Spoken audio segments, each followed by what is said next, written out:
sa pesanteur ralentissait tellement nos pas que nous n'arrivâmes au lieu de notre destination qu'une heure après le coucher du soleil. Nous étions harassés. Aussi, notre hôte, voyant les efforts que nous faisions pour comprimer nos bâillements et tenir les yeux ouverts, aussitôt que nous eûmes soupé, nous fit conduire chacun de notre chambre. La mienne était vaste. Je sentis, en y entrant, comme un frisson de fièvre, car il me sembla que j'entrais dans un monde nouveau. En effet, l'on aurait pu se croire au temps de la Régence, à voir les dessus de la porte de boucher, représentant les 4 saisons, les meubles surchargés d'ornements de rocaille du plus mauvais goût, et les trumeaux des glaces sculptés lourdement.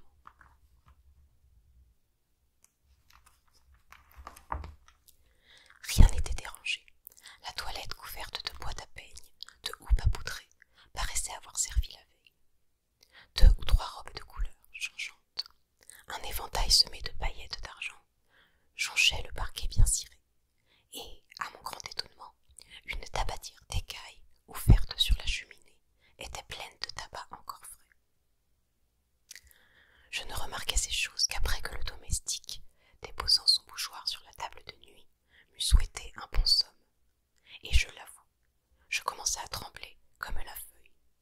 Je me déshabillai promptement, je me couchai, et, pour en finir avec ces sottes frayeurs, je fermai bientôt les yeux en me tournant du côté de la muraille. Mais il me fut impossible de rester dans cette position. Le lit s'agitait sous moi comme une vague. Mes paupières se retiraient violemment en arrière. Force me fut de me retourner et de voir. Le feu qui flambait jetait des reflets rougeâtres dans l'appartement, de sorte qu'on pouvait sans peine distinguer les personnages de la tapisserie et les figures des portraits enfumés, pendus à la muraille.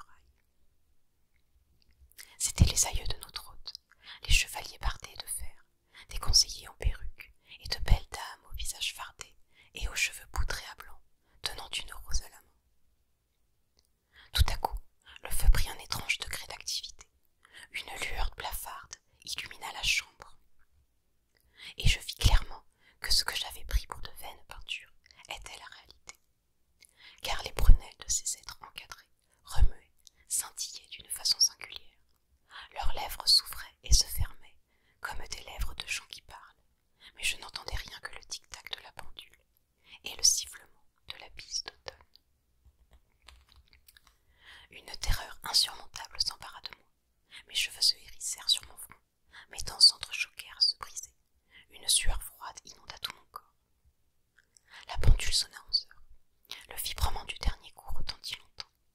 Et, lorsqu'il fut éteint tout à fait, oh non, je n'ose pas dire ce qui arriva.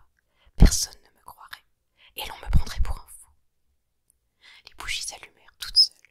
Le soufflet, sans qu'aucun être visible lui imprimât le mouvement, se prit à souffler le feu, en râlant comme un vieillard asthmatique, pendant que les pincettes fourgonnaient dans les tisons et que la pelle relevait les cendres.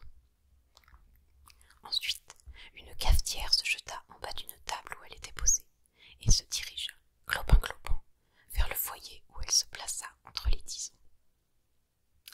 Après quelques instants, les fauteuils commencèrent à s'ébranler et, agitant leurs pieds tortillés d'une manière surprenante, vinrent se ranger autour de la cheminée.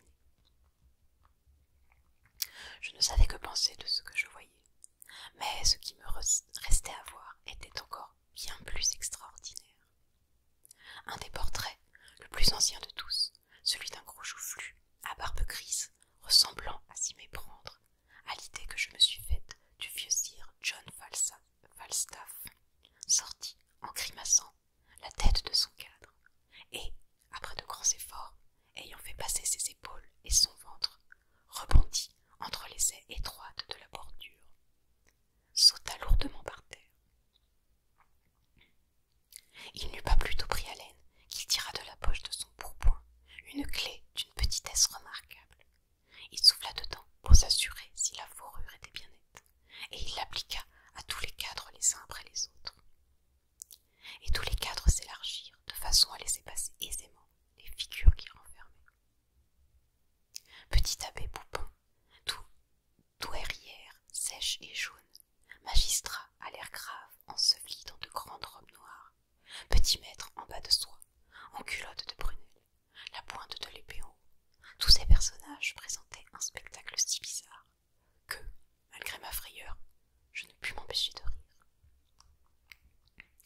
Ces dignes personnages s'assirent. La cafetière sauta légèrement sur la table. Ils prirent le café dans des tasses de japon blanc et bleu, qui accoururent spontanément du dessus de dessus un secrétaire. Chacune d'elles munie d'un morceau de sucre et d'une petite cuillère d'argent. Quand le café fut pris, tasse, cafetière et cuillère disparurent à la fois, et la conversation commença. Certes la plus curieuse que j'ai jamais ouïe, car aucun de ces étranges causeurs ne regardait l'autre en parlant. Ils avaient tous les yeux fixés sur la pendule. Je ne pouvais moi-même en détourner mes regards et m'empêcher de suivre l'aiguille, qui marchait vers minuit, à pas imperceptibles. Enfin, minuit sonna. Une voix, dont le timbre était exactement celui de la pendule, se fit entendre et dit « Voici l'heure, il faut danser. » Toute l'assemblée se leva. Les fauteuils se reculèrent de leur propre mouvement.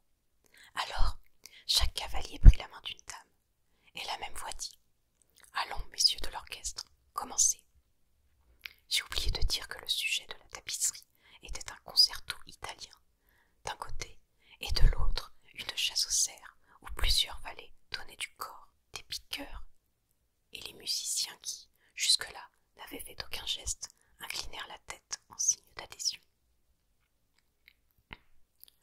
Le maestro leva sa baguette, et une harmonie vive et dansante s'élança des deux bouts de la salle. On dansa d'abord le menuet, mais les notes rapides de la partition exécutée par les musiciens s'accordaient mal avec ces graves références. Aussi, chaque couple de danseurs, au bout de quelques minutes, se mit à pirouetter comme une toupie d'Allemagne. Les robes de soie des femmes, froissées dans ce tourbillon dansant, rendaient des sons d'une nature particulière. On aurait dit le bruit tel d'un vol de pigeons.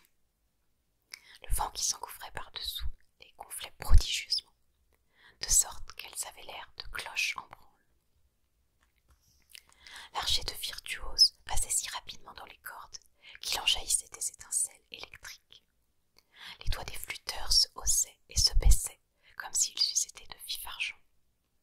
Les joues des piqueurs étaient enflées comme des ballons, et tout cela formait un déluge de notes et de trilles si pressés, et de gammes ascendantes et descendantes si entortillées, si inconcevables, que les démons eux-mêmes n'auraient pu 2 minutes suivre une pareille mesure. Aussi, c'était pitié de voir tous les efforts de ces danseurs pour rattraper la cadence. Ils sautaient, cabriolaient, faisaient des ronds de jambes, des jetés battus et des entrechats de 3 yeux, de 3 pieds de haut, tant que la sueur, leur coulant du front sur les yeux, leur emportait les mouches et le phare. Mais ils avaient beau faire, l'orchestre les devançait toujours de 3 ou 4 notes. La pendule sonna 1 heure. Ils s'arrêtèrent. Je vis quelque chose qui m'avait échappé. Une femme qui ne dansait pas. Elle était assise dans une bergère au coin de la cheminée et ne paraissait pas le moins du monde prendre part à ce qui se passait autour d'elle. Jamais, même en rêve, rien d'aussi parfait ne s'était présenté à mes yeux. Une peau d'une blancheur éblouissante, des cheveux d'un blond cendré, de longs cils et des prunelles bleues, si claires et si transparentes que je voyais son âme à travers, aussi distinctement qu'un caillou au fond d'un ruisseau. Et je sentis que, si jamais il m'arrivait d'aimer quelqu'un, ce serait elle. Je me précipitai hors du lit. Tout jusque-là, je n'avais pu bouger, et je me dirigeai vers elle, conduit par quelque chose qui agissait en moi, sans que je pusse m'en rendre compte. Et je me trouvai à ses genoux, une de ses mains dans les miennes, causant avec elle comme si je l'eusse connue depuis 20 ans. Mais par un prodige bien étrange, tout en lui parlant, je marquais d'une oscillation de tête la musique qui n'avait pas cessé de jouer. Et quoique je fusse au comble du bonheur d'entretenir une aussi belle personne, les pieds me brûlaient de danser avec elle. Cependant, je n'osais lui en faire la proposition. Il paraît qu'elle comprit ce que je voulais,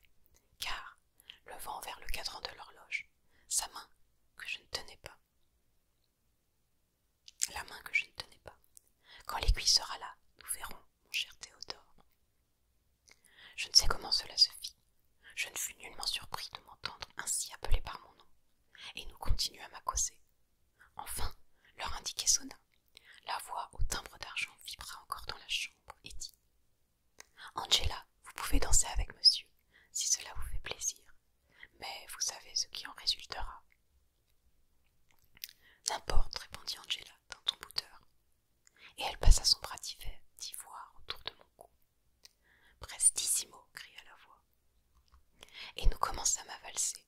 Le sein de la jeune fille touchait ma poitrine, et sa joue veloutée effleurait la mienne, et son haleine suave flottait sur ma bouche. Jamais de la vie je n'avais éprouvé une pareille émotion. Mes nerfs tressaillaient comme des ressorts d'acier. Mon sang coulait dans mes artères en torrent de lave, et j'entendais battre mon cœur comme une montre accrochée à mes oreilles. Pourtant, cet état n'avait rien de pénible. J'étais inondée d'une joie ineffable, que j'aurais toujours voulu demeurer ainsi, et que, chose remarquable, quoique l'orchestre eût triplé de vitesse, nous n'avions besoin de faire aucun effort pour le suivre.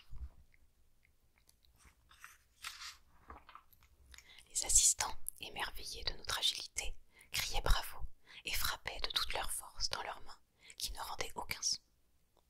Angela, qui jusqu'alors avait valsé avec une énergie et une justesse surprenantes, parut tout à coup se fatiguer. Elle pesait sur mon épaule, comme si les jambes lui eussent manqué. Ses petits pieds, qui, une minute auparavant, effleuraient le plancher, ne s'en détachaient que lentement, comme s'ils eussent été chargés d'une masse de plomb. « Angela, vous êtes lasse, lui dis-je. Reposons-nous. »« Je le veux bien, répondit-elle en s'essuyant le front avec son mouchoir. Mais pendant que nous valsions, ils se sont tous assis. Il n'y a plus qu'un fauteuil, et nous sommes deux. Qu'est-ce que cela fait, mon bel ange? Je vous prendrai sur mes genoux. » Sans faire la moindre objection, Angela s'assit, m'entourant de ses bras comme d'une écharpe blanche, cachant sa tête dans mon sein pour se réchauffer un peu, car elle était devenue froide comme un marbre.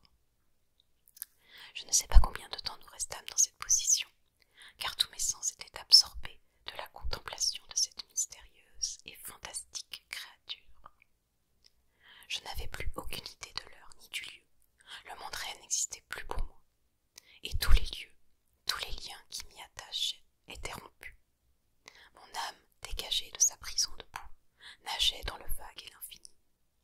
Je comprenais ce que nul homme ne peut comprendre, les pensées d'Angela se révélant à moi, sans qu'elle eût besoin de parler, car son âme brillait dans son corps comme une lampe d'albâtre, et les rayons partis de sa poitrine perçaient la mienne de part en part. L'alouette chanta, une lueur pâle se joua sur les rideaux. Aussitôt qu'Angela l'aperçut, elle se leva précipitamment, me fit un geste d'adieu, et, après quelques pas, poussa un cri et tomba de sa hauteur. Saisi d'effroi, je m'élançai pour la relever. Mon sang se fige rien que d'y penser. Je ne trouvais rien que la cafetière brisée en 1000 morceaux. À cette vue, persuadée que j'avais été le jouet de quelque illusion diabolique, une telle frayeur s'empara de moi que je m'évanouis. Lorsque je repris connaissance, j'étais dans mon lit. Haricots, Coïc et Pétrino, Borgnoli, se tenaient debout à mon chevet. Aussitôt que j'eus ouvert les yeux, Haricots s'écria. « Ah, ce n'est pas dommage, voilà bientôt 1 heure que je te frotte les tempes d'eau de Cologne. Que diable as-tu fait cette nuit? Ce matin, en voyant que tu ne descendais pas, je suis rentrée dans ta chambre et je t'ai trouvé tout le long étendu par terre, en habit à la française, serrant dans tes bras un morceau de porcelaine brisée, comme s'il eût été une jeune et jolie fille. Par Dieu, c'est l'habit de noces de mon grand-père, dit l'autre en soulevant une des basques de soie fond rose à ramage vert. Voilà les boutons de strass et de filigrane qui nous vantaient tant. Théodore l'aura trouvé dans quelque coin et l'aura mis pour s'amuser. Mais à propos, de quoi t'es-tu trouvé mal? Ajouta Borgnoli. Cela est bon pour une petite maîtresse qui a des épaules blanches. On la délace, on lui ôte ses colliers, son écharpe, et c'est une belle occasion de faire des minauderies. Ce n'est qu'une faiblesse qui m'a pris. Je suis sujet à cela, répondis-je sèchement. Je me levai, je me dépouillai de mon ridicule accoutrement, et puis l'on déjeuna. Mes 3 camarades mangèrent beaucoup, et purent encore plus. Moi, je ne mangeais presque pas. Le souvenir de ce qui s'était passé me causait d'étranges distractions. Le déjeuner fini, comme il pleuvait à verse, il n'y eut pas moyen de sortir. Chacun s'occupa comme il put. Borgnoli tambourina les marches guerrières sur les vitres. Haricots et l'hôte firent